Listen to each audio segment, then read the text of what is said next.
Hey everyone! So, by the title of this video, you may be thinking what I was thinking when I first found out about this.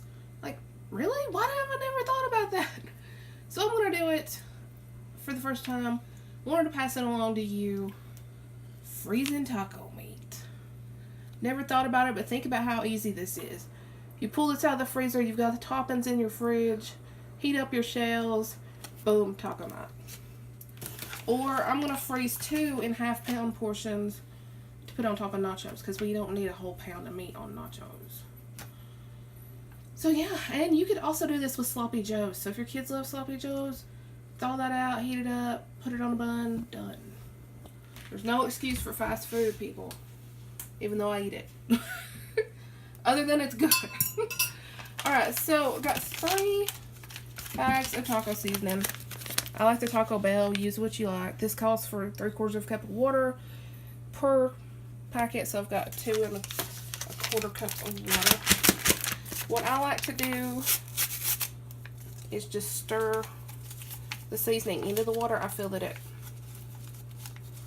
it's hard to do these 3 at a time. Especially when that one doesn't seem to have opened. Okay. I feel that it's easier to mix this up in the water. That way you don't get lumps of seasoning in your tacos. Nobody likes lumpy tacos, okay? Do this with any seasoning packet, you know, whether you're making like rice-a-roni or... Ooh, that's a lot of taco smell in the air. Tony's not crazy about the smell of, what, cumin and chili powder.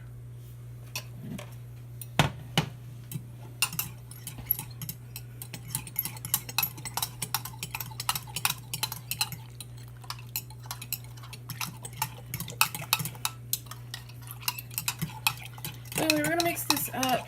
I use 93% lean ground beef. That's what we prefer in this house for any of our ground beef recipes. So I'm gonna have to guesstimate because this is 4.5 pounds, but this ends up only being $3.88 a pound when you buy 4.5 pounds. Excellent deal. My store had meat marked down the other day, and I was like, this just seems high, and it was $4.98 a pound for old. Well, not old. I mean, it's not like expired or anything, but it's close to the date. It's like used today. And that's a great way to save money. No, normally it has a couple of days on it. Yeah. But anyway, I'm going to have to guesstimate on 3 pounds. And yes, my hands are clean. I'm going to guess that's about 3 pounds.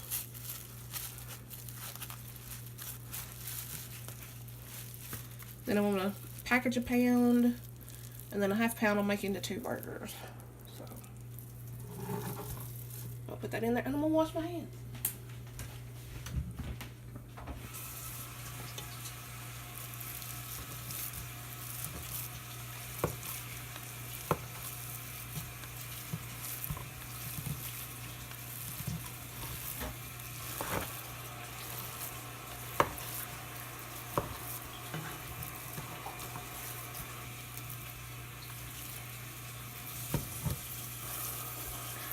Used to, I would take 2 forks and use them to tear all the meat apart, but these things really do work well. Just make sure you rinse them off before you throw them in the dishwasher, because otherwise stuff just like seems to cook onto it. And then you have to scrub it to get it clean. But we're just going to cook the tacos like you'd normally cook tacos and add the seasoning, and once it's ready to be frozen, I'll show you how I'm going to do that. Okay, and we're going to be doing these in freezer bags, the vacuum sealer bags by Becco. Company reached out to me and asked if I wanted to try these. I was like, yeah, sure, because we love our vacuum sealer. Oh my god, it has saved us so much money.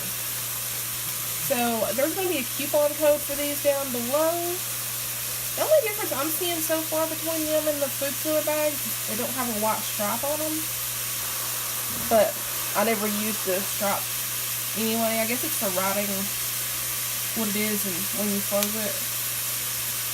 But we're going to show you filling those up and sucking the air out in just a minute. Alright, we're going to fill these bags up. Remember, I'm doing 2 1-pound bags and 2 half-pound bags. Now, the only way I can figure to do this is to put a scoop in each one. Well, a full scoop in 2 and then a half scoop in the other 2. So we'll have to do a scoop, scoop, half, half. Put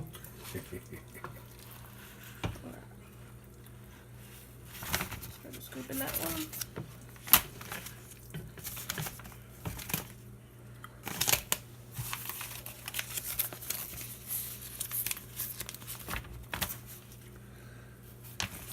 Scoop in that one.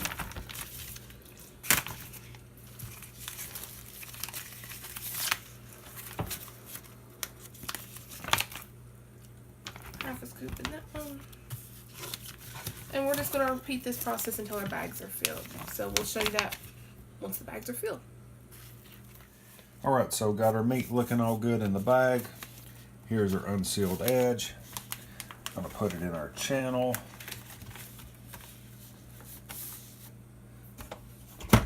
Close it, lock it. Now, different vacuum sealers may work slightly different, but I'm going to choose high speed. I'm going to choose moist food because this is kind of moist, and vacuum and seal.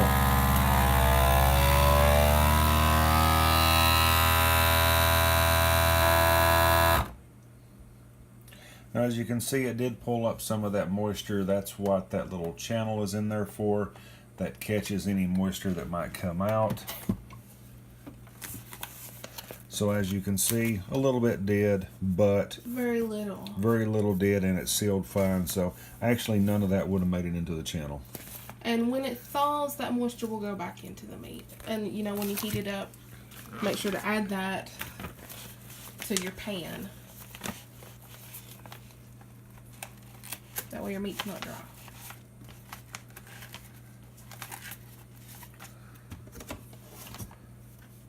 And again, these are the Becco vacuum sealer bags, and like I said, there'll be a code down below.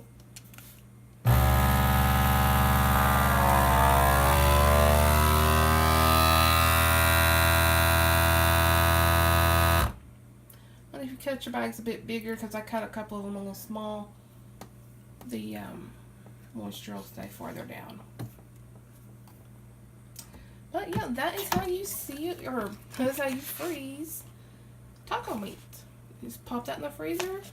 I recommend that you thaw it out overnight in the fridge, or you can put it in a bath of cold water, like in a cold, you know, a container filled with cold water, and change the water every 20 minutes, and it'll thaw out really quick. So what you're going to do is reheat it.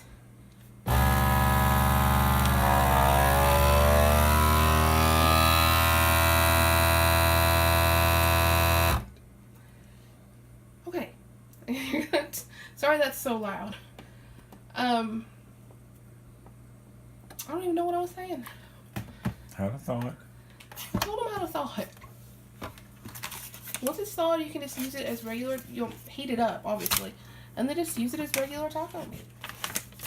So that's it. I hope you'll try this. I hope you found this useful. I know when I found out about this, I was like, I don't know why I never considered it. So hopefully some of you out there hadn't thought about it either, and now you're going to do this and have some quick and easy meals in your freezer. So that's it. Be sure to like, comment, share, subscribe. Hit that bell so you never miss a video, and we'll see you next time. And a big thank you to Becco for sending these bags to us, and we'll see you next time. Bye.